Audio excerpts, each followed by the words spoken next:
So it's French or okay. No, the next one is yeah, I haven't told my Yeah, this is my first time out on it. Because we were supposed to do, not to be a trade secret, they're supposed to be removing the debris that's washed up. They were going to do it today, but because of the weather, they delayed it till tomorrow.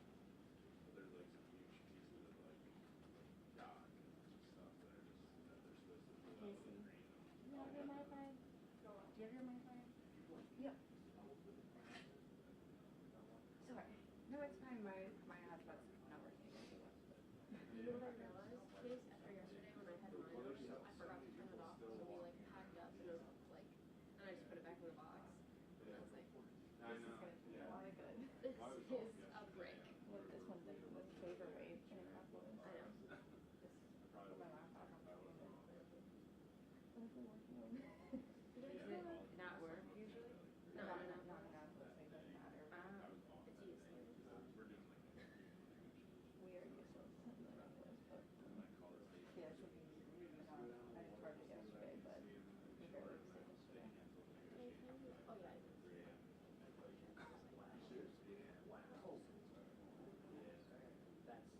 And I was live for 16 hours. I promise you. I think it's good. Oh yeah. Well, I had my car, so I just let that ride with me. Oh my god, I hope we're not on a So I deadline. would just We have been in Annapolis with this and we're just like staring at it. Waiting for that beep. See, like for whatever reason, my phone just says no internet today. It worked yesterday, but I will put this one. For us, it's just anything over 8 is I'm on my phone hotspot right now and it's well, we got that. I got that too. But it's only for ratings. But yeah, this was like, this was a shot I It had. says no internet. I was like, it's still never That was 3 a.m. And actually, the camera is from my neighborhood that called. Yeah, it's so tough that guy. It might be me, honestly, because I just connected to her. Oh no. Oh. Okay. Yeah. Good. But yeah, like I was, we were out there all the time. It was like, I've been on that for a start.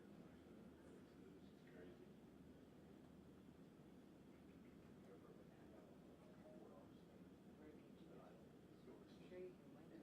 Well, the park. Oh, that's Fort Carroll. Oh, Fort Carroll, sorry. Yeah. No, I've been like near it, but never gone on that. Oh yeah, it's like real sketchy. You know what's funny? There was an Amazon series. I forget what it was called, but they shot an exterior pretending like it's a CIA black site. Because the whole thing was filmed in Maryland. I forget what it was called. But it was like, I thought that was pretty wild. We were watching. I was like, I told my wife, I was like, man, that's Fort Carroll. And I ran it back, and it was. Casey, Yeah. you were right about April Reeves. I've seen people. I've seen. Going, Well, she you know declared someone today. bought it to build a casino. So many people did. I was surprised. You're in the wrong business. Like, you need to go mine right up to the sports hub. I think so.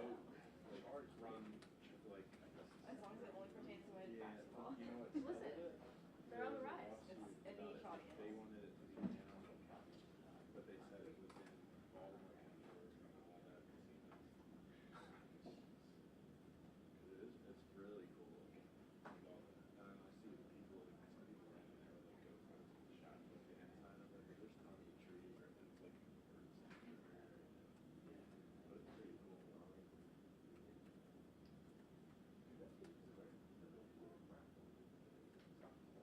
No, I don't think it's. Yeah, I think it's in the ground. I don't think that was. No.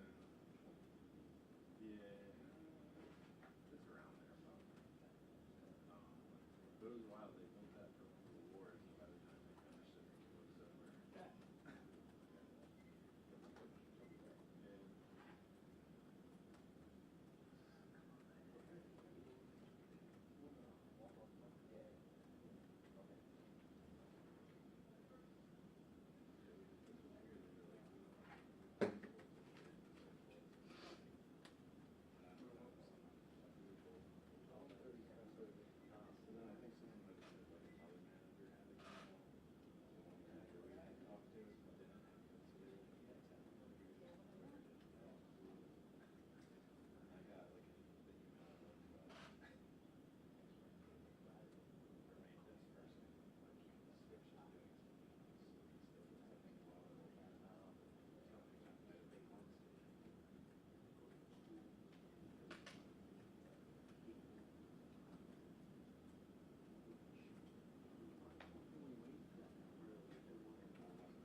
Bless you. Thank you.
So we got enough space for everybody. You know, your camera people are a little rowdy today.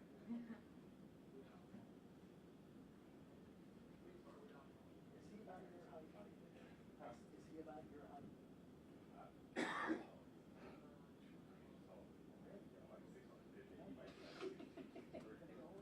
I put some lifts in my shoes. Okay, all right.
All right, folks, everybody's on their way in.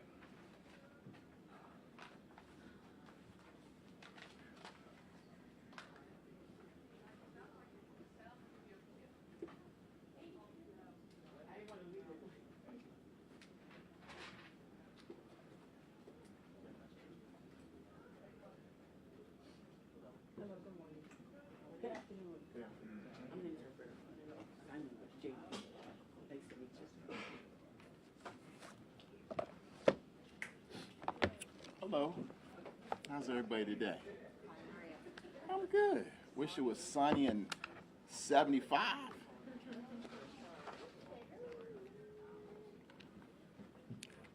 We almost match. I got the memo. Yeah.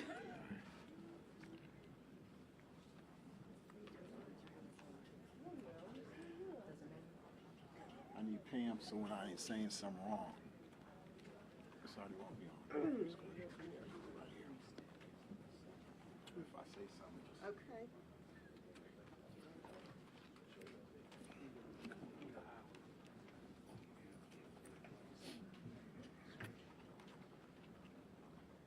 That's everybody. everyone come on.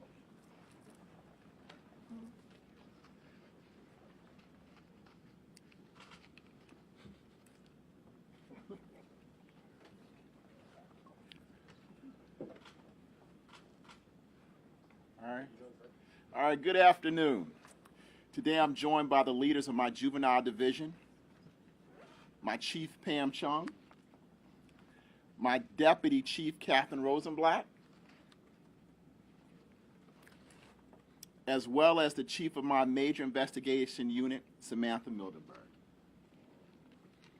They led this special task force to announce a takedown of juvenile carjacking group operating across 7 of our 9 police districts. We're also today joined by Councilman Eric Costello, Commissioner Worley,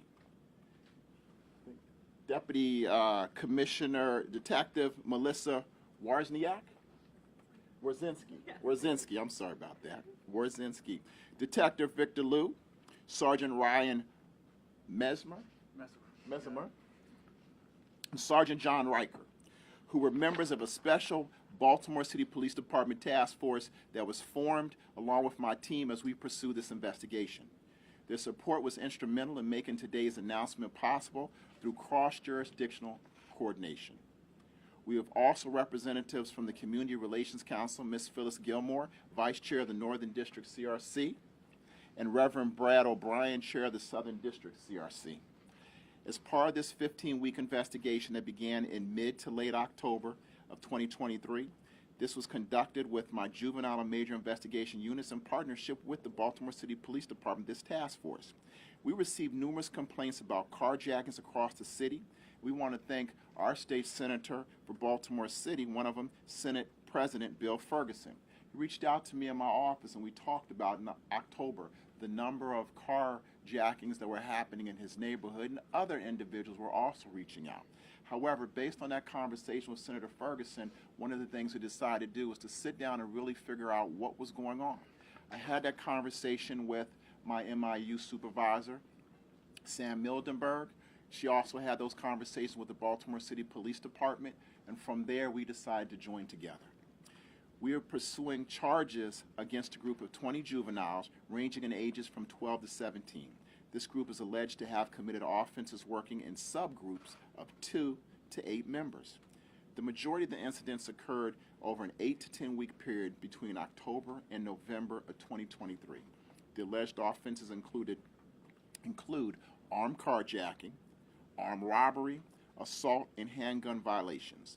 We're in the process of charging a total of 113 cases for 53 incidents. Once again, 113 cases for 53 incidents involving these youth, including some individuals who are eligible to be charged as adults. There can be no question that this group contributed significantly to the uptick in juvenile crime and carjackings that our city experienced in Baltimore in 2023.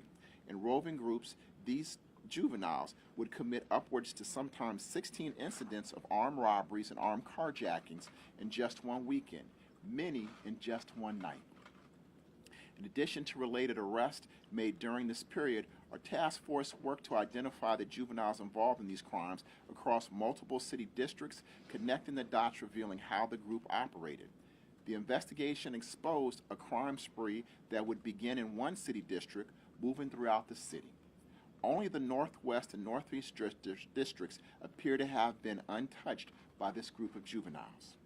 Today's announcement is unique in that it's the first time the state's attorney's office has led a takedown investigation related to a group of juveniles suspected of a large-scale criminal activity. I want to thank my juvenile division for working in collaboration with our major investigation units within our office to lead the task force, allowing us to uncover the group's criminal activities and compile evidence in these offenses. I also want to offer a huge thank you to our partners at BPD and the community for their amazing work. Had the opportunity to have a number of advisories as they were doing their work, and I want to say that have the opportunity to have the conversations with the men and women that you see up here, and the amount of work that everyone put in and working together as a team with Baltimore City Police Department was truly amazing. It truly shows me that when we come together as one, we can do anything in public safety. At this moment in time, I would like to turn this over to Councilman Eric Costello. Thank you, Mr. State's Attorney.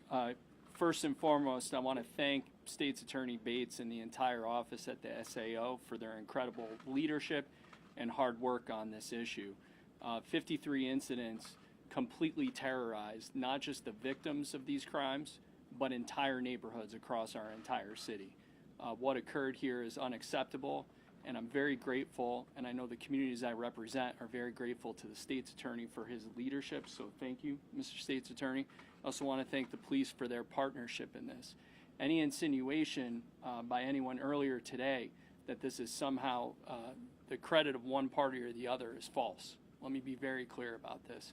This would not have occurred without the leadership of State's Attorney Bates and without the hard work of the men and women in the State's Attorney's Office, and without that collaboration and partnership with our police department. So I want to thank everyone involved.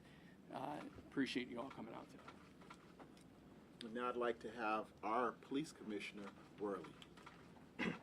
Thank you, State's Attorney Bates. I'm grateful to be here today to announce the takedown of this juvenile robbery group. As State's Attorney Bates said, the investigation involves more than 50 cases, 20 suspects, all between the ages of 12 and 17. Many of them are not first-time violators or first-time involved with the system. Those that are eligible to be charged as adults will be. The goal is to get these juveniles off the street and to stop them from committing the heinous acts that they've been committing. This is thanks to the great work of our citywide unit, robbery unit, all the patrol districts, but specifically Western, Southeast, Central, and Southern districts. Western District Action Team, the Regional Auto Theft Task Force, the Mobile Metro Unit, and of course our partnership in the State's Attorney's Office, which that's why we're here today. That partnership is hopefully going to bring this group down and put an end to the robbery pattern. Also, in addition to the detectives that Mr. Bates mentioned, Lieutenant Jackson, who seems to want to hide in the back, didn't want to come up here, so he's sitting back there, and Captain Felker and Major Featherstone, who oversee the newly formed Citywide Investigation Unit, which is part of citywide robbery. During the months-long investigation, the task force members used several investigative tools which led to the ultimate success, including intelligence sharing, video, social media, cross-jurisdiction coordination. These juveniles terrified the community for several months and wreaked havoc in our neighborhoods and instilled fear in the residents. To those who committed these heinous acts, just let be known that we are going to continue to come after you, whatever age you are, juvenile, adult. Together with the partnership, we're going to come after you and we're going to put you behind bars if you don't stop the behavior that you're doing. BPD is committed to keeping Baltimore streets safe and all of its residents and visitors. To the outstanding members involved in this takedown, I want to express gratitude, commend you for your unwavering commitment to the city, and again, to the criminals out there, we will not tolerate this behavior, and our partnership together will put you behind bars if you want to continue. I'll now turn it over to Southern District, CRC President Reverend O'Brien. Good afternoon. My name is Brad O'Brien. I'm here as a representative of the South Baltimore Community Association serving Federal Hill South, Riverside, Historic Sharp-Leadenhall, South Baltimore Neighborhood Association, and Otterbein, the Southern District's 3rd sector. Based on the MONSE Dashboard of Accountability, stats for our communities in 2023 and year to date have 473 auto thefts, 122 armed robberies, and 19 carjackings across our sector alone. South Baltimore volunteers and nonprofit organizations have gone above and beyond in our attempts to acquire LPRs, security cameras, cafe lighting, increased lighting in our parks, and other public safety tools via community and statewide grants. But there's only so much a group of volunteers can do. We will not accept that residents and visitors should simply come to expect crimes like these as a part of our city's life. The indictments today are proof of 2 things. First, a small number of people can terrorize a community and city. Secondly, that State's Attorney Bates is willing to utilize all resources possible to ensure that individuals committing these crimes are held accountable. Thank you, State's Attorney Bates and Commissioner Worley, for your partnership. Thank you for meeting with us and listening.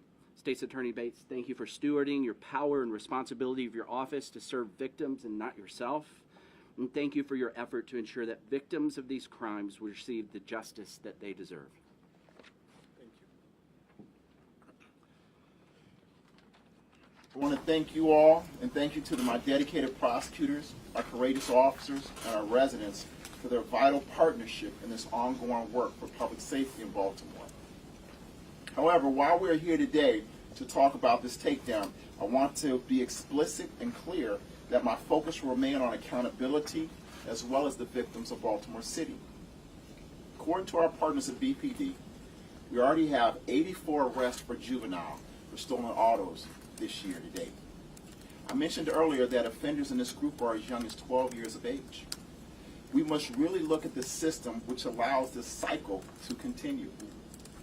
We must start addressing the offenders in this age group with services and support, not simply sending them back home to repeat their actions over and over again, which has been the status quo of the system that has been failing them for so long and, quite frankly, fails us, the citizens, and sends the wrong message to young people.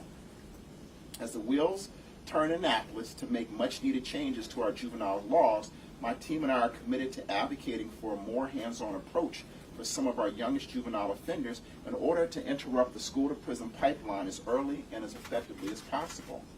The catch and release method that is currently utilized in the juvenile system, where the police get or arrest a group of juveniles, DJS may hold on 2 or 3 and then ask the officers to take 3 or 4 of them home. We must end that. Our young people are screaming out for help. Now, this message is for parents and guardians in Baltimore City, and I want you to listen closely, because I'm talking to you. If you don't remember anything else about this press conference, just remember 2 words: parental accountability. From here on out, if you are found to be contributing to the delinquency of a minor child, my office will look to charge you, to hold you accountable. For parents and guardians who do not prevent or report delinquencies or reach out for further assistance from DJS, we will seek to hold accountable you, that parent, or you, that guardian, for contributing to the delinquency of a minor. Understand, this is a criminal offense that carries a 3-year penalty for jail and up to $2,500 fine. Rest assured that in every case where, such as these, where children are stealing vehicles and cars, we will be seeking the full amount of restitution from you, the parent, or the guardian. My priority remains focused on the victims in our city, and in this scenario, it is almost like they're being victimized twice. Once for the original offense, and then again when that victim is left to pay the cost of the deductible of their vehicle, for the repairs of their vehicle, to miss work, or the replacement of that vehicle. Victimizing the victims twice, it must end, and it will end. At the end of the day, my state's attorneys and I, and the law enforcement officers that you see and do not see, should not be seeing such large-scale criminal conduct by our young people, especially when outside data suggests that youth crime is down. This highlights the disconnect in addressing the reality of what us, the city residents, are really living with. Finally, as we look to expand our work with major investigations, including the juvenile jurisdiction, I would like to thank the mayor for agreeing to unfreeze several pins allocated to our agency so we can continue to build capacity to keep up with the work and resources that these types of large-scale investigations, also GVRs, takes into account. I would like to thank the mayor for agreeing to unfreeze those pins. There's 20 of them. I also would like to thank the mayor for his support in putting on the May 1st BOE a proposal that when we receive $1.7 million from the governor, we have it waiting there to receive the pins in front of the Board of Estimates. We want to thank the mayor for agreeing to try to allow us to have that heard on May 1st so that we can now have the paralegals in our office so we can do more of these types of large-scale operations. We once again want to thank Governor Moore for giving us that $1.7 million. Because when you talk also about partnership, I would be remiss if I did not mention our governor.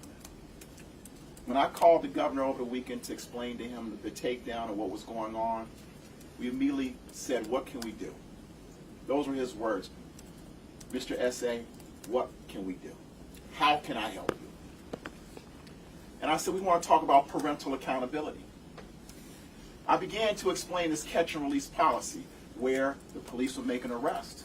And Commissioner Worley and I, we talk about these things when we have our sit-down meetings or our lunches or our dinners. We talk about the frustration of the police going out there, making the arrest, only to be told by someone in DJS, take the kids to their parents. That is not what we're going to stand for any longer. Let's move from catch and release to catch and assess.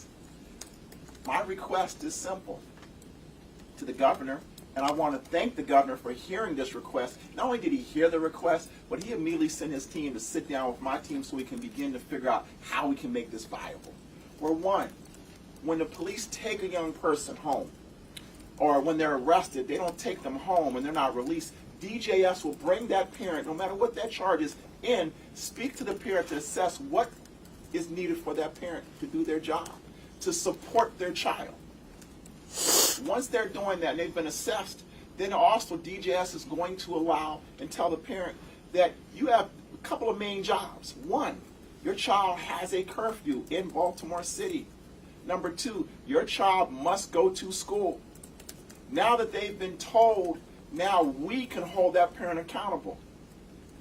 Say, for instance, a week or two later, that child is out at 2 or 3 o'clock in the morning and they're found in a stolen vehicle. Not only are the police going to take that child to DJS, but we're also going to look to charge that parent because that parent was told of their responsibility and they will be contributing to the delinquency of a minor. Parents, you have a job in this process as well. As a parent, I understand how difficult that role is. But we constantly place the blame on our children. We need to look in the mirror at ourselves to understand how parents and guardians are supporting our children.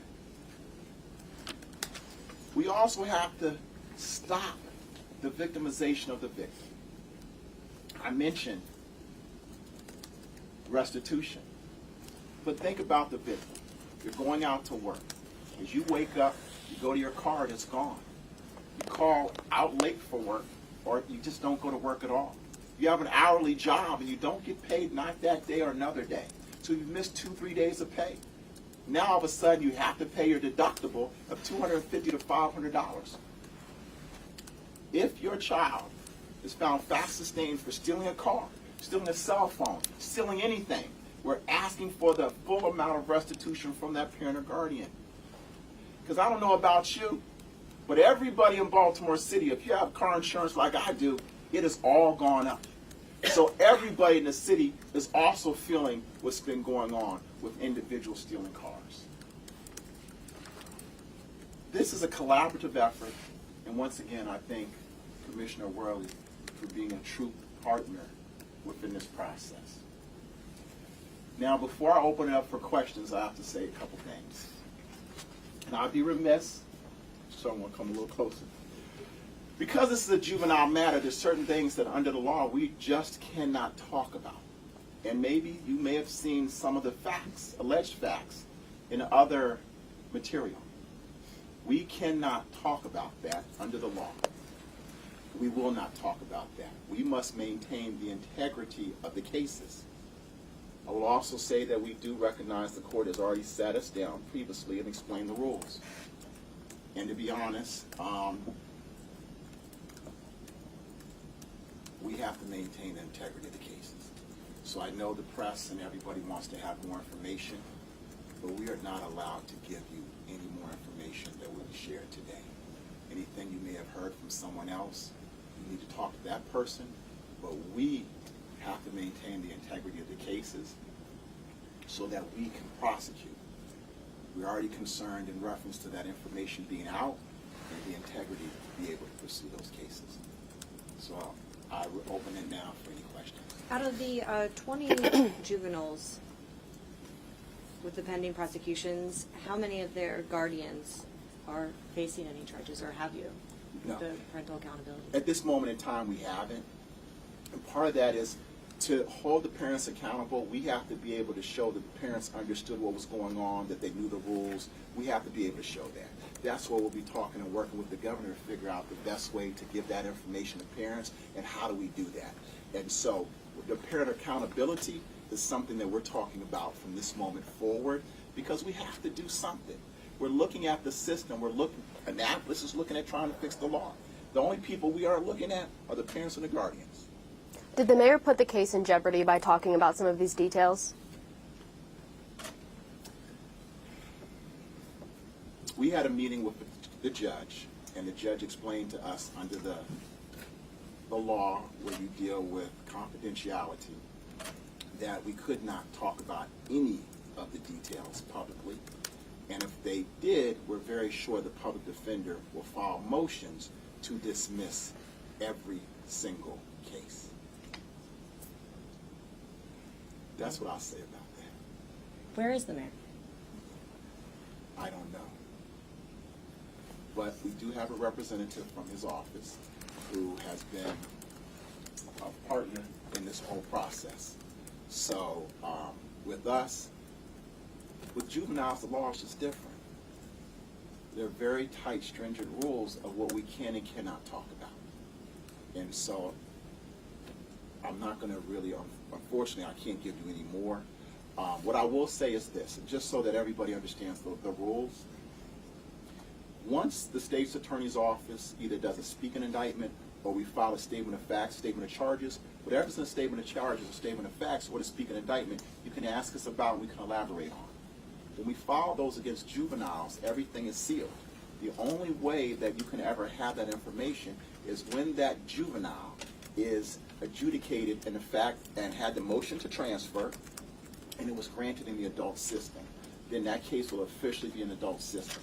Until then, we cannot give any information about the investigation in any way, shape, form, or fashion. That violates the law and violates the rights of the juveniles to have an opportunity to keep this issue confidential. And so anything you may have heard or seen, we have to keep the integrity of the case.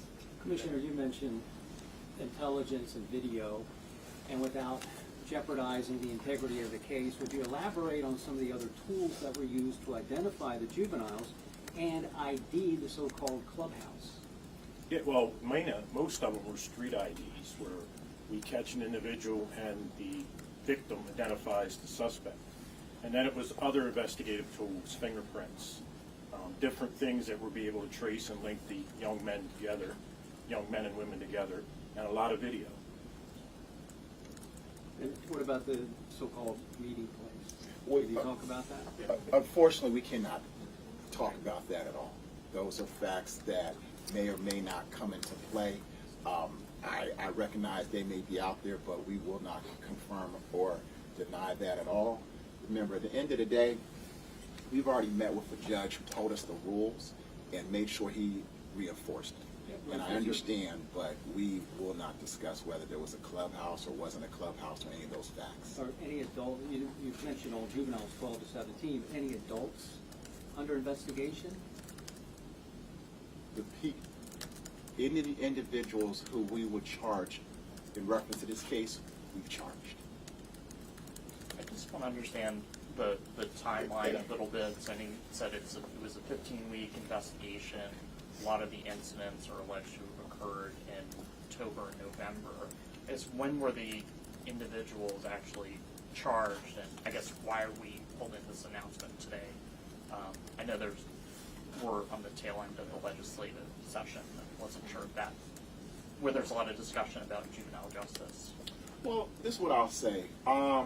What's made this case unique is that when you deal with the juvenile system, you're dealing not just with my office, not just with the public defenders, but you're also dealing with DJS, and they have a process of looking at the cases, and everybody has a process. So dealing with the juveniles in this juvenile system, everything's a lot slower. And so I would say, you know, the investigation 15 weeks from mid to end of October, you need to look at that, and then compiling, understanding everything, making sure we're doing it the proper way, making sure that the public defender's office, that they have the attorneys needed to handle these types of cases, making sure that DJS is aware of what's going on. It just is a lot slower in the juvenile system.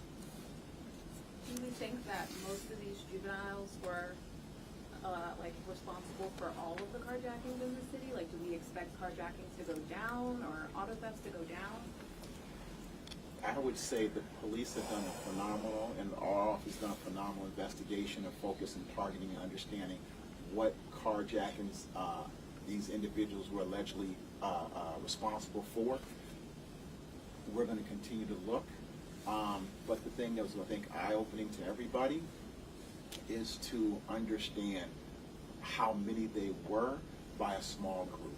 And so we will continue. One of the reasons, once again, asking for our pins to be unfrozen is so that we can eventually have a group within our juvenile division that focuses on these types of activities by young people. And so we have to stay abreast. It's difficult because people feel if nothing happens to juveniles in the juvenile system. And the system's supposed to get young people services. If we are able to get the young people services and they never reoffend, then the job of the system has been successful. And that's why we also need to make important resources available to our office so that we can continue to do the job to hold young people accountable. Is this task force going to continue looking at carjackings with youth, or is this like a temporary thing focused on this group? I believe at this moment in time it's a temporary one. However, one of the things that's been amazing is that whenever we've asked BPD and Commissioner Worley for something, him and the BPD have always done whatever they could. If they ask us for something, we're there for them, and if he needs something, we need something from him and his team, we're there. Yeah, our citywide robbery unit and our citywide investigations. It's kind of a task force, but they're all under one umbrella now. And anytime we start to link cases like this, where we see multiple cases connected, we'll automatically contact the state's attorney's office and work with either the juvenile or the adult state's attorneys to link them all together and charge them all together whenever we can. And then the subgroups you described, were all 20 linked together at one point in time, or was it different groups that you're combining into 20 total? What I would say is that based on the evidence that we saw, there was things that connected all the 20 together. Is that good? I didn't overstep? No, you didn't overstep. All right. Bates, you mentioned some are eligible to be charged as adults, so not the majority. Is there concern there won't be much consequence for the majority then? I think for us, we need to make sure that those services are given to the ones that the law does not allow us to charge in the adult system. I don't make the laws, I don't make the rules. The consequences are what the law says. But for us to have a young person fact sustained and they can get the wraparound services, that's what the system says is their consequences. But I will tell you, when we find young people continue to violate the law, and if the law allows us to, then we will hold them accountable in the adult system. Can you say where the juveniles are now? Are they home detention? Are they in jail? We can't go into that. And I think you said 53 incidents. Were all of those carjackings? It was a combination. Can you say how many carjackings total? Unfortunately, I don't think we can really give you the exact number, but it was a combination. But I believe we can say the majority of them were the carjackings. Are you able to say? How effective is the home detention monitoring system? And if it's not effective, are you looking at ways to improve it? Well, a number of the young people were allegedly on the home detention monitoring when some of these incidents happened through DJS. We've had conversations with DJS. One of the additions, hopefully, in the juvenile bill will come out. Something that I've been asking about is to put that DJS must inform the state's attorney in the court and the defense within 24 hours when a juvenile has violated home detention. You know, they can be on home detention, but there has to be conversation and communication with those within law enforcement when an individual violates. Do you have a more concrete number as to how many were on home detention of the 20? I can't give you a direct number. Last question. Sorry. Go ahead, Dylan. So, I just wanted to clarify when the arrests were made and charges were filed in this case, and just to make sure I understand what you said. So, all of the individuals who were charged as adults are still pending transfer hearings. So that's why the underlying charging documents remain shielded. Yes. Well, one, let's take your second question first. One, until the transfer hearing is handled, and let's say the juvenile is kept in the adult court, then the charging docket would no longer be sealed. When in reference to the others and the custody status of all the others, unfortunately, we can't go into that. There's a process and there's a system of dealing with each and every single one of the children. And keep in mind, we're talking 20 children with all these different charges, so we have to just work through everything with the court, with the public defender's office to make sure that they have attorneys for all the children, with DJS and everything. It's a process. And just the process is ongoing. Yeah, one question? I'm sorry. I just wanted to know if you had any conversations with Secretary Schiraldi about these young people to ensure that the process is being followed, because we've heard examples of the laws that are in place right now not being followed, especially at the intake process.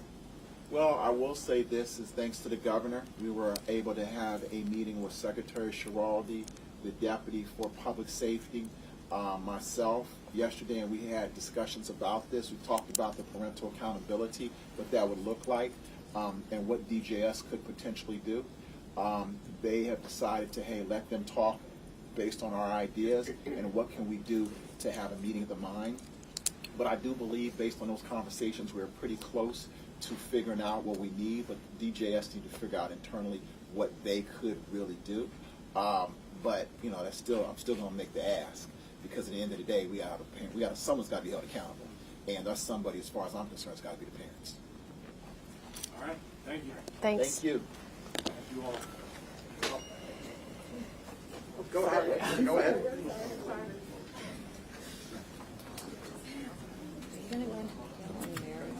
Yeah, that's, yeah. So I'm just going to mention he wasn't there, but I won't go into detail. Because I mentioned this, he told me this morning he wouldn't be here at BOE, and so I have that sound that I'm going to play. What did he say? He said that he wouldn't be here, and I followed up with his office, and they said scheduling constraints. But I was like, I got that as a why. You guys asked me. that's fine. No, it like, you probably worked. I love that, yeah. So like, where? Where is he?